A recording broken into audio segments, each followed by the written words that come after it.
Hi hello welcome to Anyasri channel. ఇవాళ వచ్చి మంచి స్వీట్ రెసిపీతో అయితే వచ్చేసామండి. ఇది మన పల్లీల బర్ఫీ మాట. హల్వా బర్ఫీ ఏదైనా అనొచ్చు, కానీ టేస్ట్ అయితే ఎక్సలెంట్ అండి, నిజంగా బాగుంటుంది. ఒకసారి ట్రై చేయండి. చాలా సింపుల్. మనం కాజు బర్ఫీ ఎలా చేసుకుంటాం సేమ్ అలాగే. దీనికోసం ఫస్ట్ మేము 1.5 గ్లాస్ పల్లీలు తీసుకొని ఫ్రై చేసుకున్నాం. నార్మల్గా ఫ్రై చేసుకోవాలి. మనం పచ్చివాసన పోయేంత వరకు మనం తినడానికి ఎలా ఫ్రై చేసుకుంటామో అలాగే ఫ్రై చేసుకొని పొట్టు తీసేసి ఈ 1.5 గ్లాస్ పల్లీలని మళ్ళీ మన దేంట్లో అయితే వేయించుకున్నా దాంట్లోనే వేసి 1.5 గ్లాస్కి 3 గ్లాస్ పాలు అండి. అంటే ఎలా అంటే మనం రైస్కి ఎలా కొలత కొలుస్తాం 1కి 2 అన్నట్టు, అలాగే 1.5కి 3 గ్లాసెస్ మాట. 2 గ్లాసెస్ అయితే ఇప్పుడే బాయిల్ చేసేసిన, ఇప్పుడు 2 గ్లాసెస్ వేసుకొని బాయిల్ చేసేసుకోవాలి. బాయిల్ చేసుకున్న చూసారా చుట్టూరు మీగడ ఎలా ఫామ్ అయిందో, అలా అయినప్పుడు పల్లీలు ఒకటే తీసి కొంచెం కొంచెం పాలు వేసుకుంటూ మిక్సీ పట్టాలన్నమాట. ఆ పాలు ఏమండి మనం బాయిల్ చేసాం కదా ఇప్పుడు పల్లీలు, ఆ పాలు కొంచెం కొంచెం వేసుకుంటూ మిక్సీ పెట్టాలి. దానికి పేస్ట్ అయిపోతుంది, మెత్తగా పేస్ట్ అయిపోతుంది. కొంత మీకు బరగ్గా కావాలంటే బరగ్గా ఉంచుకోవచ్చు, లేదా బాగా మెత్తగా కావాలంటే మెత్తగా ఉంచుకోవచ్చు. రెండు డిఫరెంట్ టేస్ట్ అండి. పలుకులకి అయితే కొంచెం మధ్య మధ్యలో తగులుతూ ఆ టేస్ట్ డిఫరెంట్గా ఉంటుంది.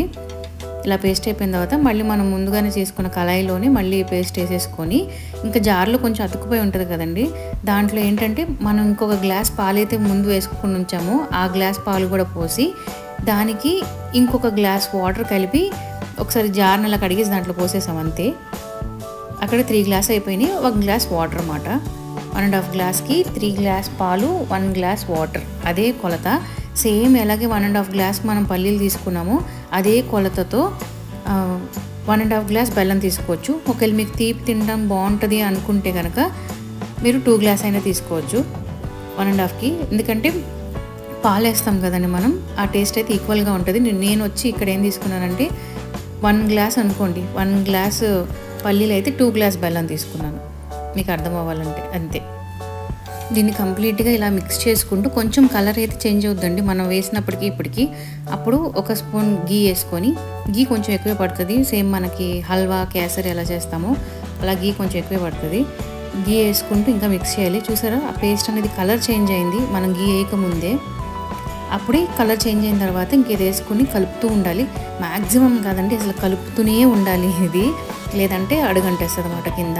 ఇప్పుడు నేను బెల్లంలో 2 గ్లాస్ బెల్లం అన్నాను కదండి, ఆ 2 గ్లాస్ బెల్లంలో కొంచెం బెల్లం మునిగేంత వరకు వాటర్ వేసుకోవాలి. మునిగేంత వరకు మనకి, ఎందుకంటే తీగపాకం అలా కాదు, జస్ట్ కరిగితే చాలు. కొంచెం బెల్లం ఇలా పరుచుకొని దాన్ని మునిగేంత వరకు వాటర్ వేసుకొని పాకం అయిపోయిన తర్వాత, కరిగిపోయిన తర్వాత కంప్లీట్గా, అప్పుడు ఈ బెల్లం పాకాన్ని ఈ పేస్ట్లో వేసి ఇంకా కలుపుతూనే ఉండాలి. బాగా దగ్గరకి మనకి హల్వాలా వచ్చేంతవరకు కలుపుతూనే ఉండాలండి. చాలా సింపుల్, కాకపోతే కలపడమే కొంచెం కష్టం. చాలా సింపుల్గా చాలా టేస్ట్ బాగుంటుంది. ఇలాచీ వేసుకుంటే ఇంకా ఫ్లేవర్ వేరేగా ఇంకా బాగుంటుంది, కానీ ఇలాచీ ఈ హల్వాలో నాకు అంత నచ్చదు, అందుకే నేను ఇలాచీ వేయలేదు దీంట్లో. కొంచెం 1 స్పూన్ షుగర్ కూడా వేసుకున్నాను, ఎందుకంటే 2 బెల్లం పంచదార మిక్స్ అయితే ఆ టేస్ట్ బాగుంటుంది. మీకు నచ్చితే వేసుకోవచ్చు, మేము స్వీట్ ఎక్కువ తింటాము.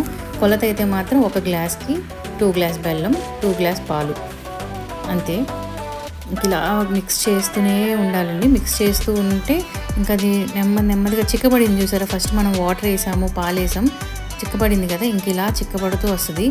ఇంక లాస్ట్కి ఏంటంటే ఇంకా మొత్తం ప్యాన్ మొత్తం వదిలేస్తుంది అన్నమాట. అది అంత ప్యాన్ అంతా వదిలేసిన తర్వాత మీకు కలుపుతున్నప్పుడే అక్కడక్కడక్కడ అడుగంటినవి చిన్న చిన్న బాల్స్లో ఫామ్ అవుతాయండి.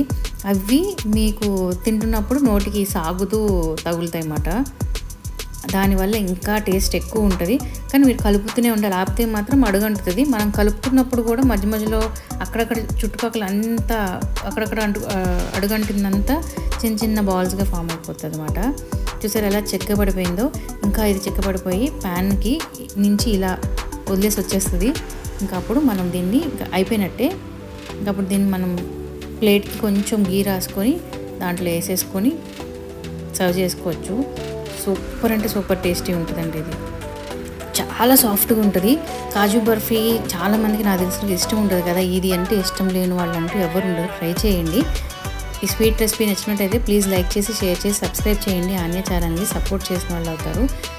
స్మూత్ అండి, సాఫ్ట్గా ఉంటుంది ఈ హల్వా. ట్రై చేయొచ్చు, మీకు చూస్తేనే అర్థమవుతుంది ఎంత సాఫ్ట్గా ఉందో.